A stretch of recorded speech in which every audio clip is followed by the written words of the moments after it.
అయోధ్య రాముడి ప్రాణప్రతిష్ఠ వేడుక అంగరంగ వైభవంగా జరిగింది. 5 దశాబ్దాల నాటి కళ సోమవారం సాకారమైంది. స్టార్ క్రికెటర్లు సచిన్ టెండూల్కర్, మిథాలీ రాజ్, అనిల్ కుంబ్లే, రవీంద్ర జడేజా, వెంకటేష్ ప్రసాద్తో పాటు ఇతర క్రీడా ప్రముఖులు ఈ చారిత్రక వేడుకకు హాజరయ్యారు.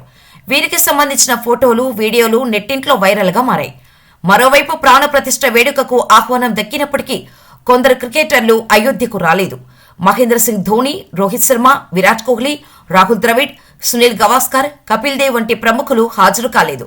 అయితే కోహ్లీ డూప్లికేట్ ఒకరు అయోధ్యకు రావడంతో సెల్ఫీల కోసం జనం అతడి వెనుకపడ్డారు. విరాట్ కోహ్లీ డూప్లికేటుగా కొందరు సోషల్ మీడియాలో వైరల్ అయ్యారు. వారిలో కొందరు చాలాసార్లు స్టేడియానికి కూడా వచ్చి ఫేమస్ అయ్యారు. అందులో ఒకరు సోమవారం అయోధ్యకు వచ్చాడు.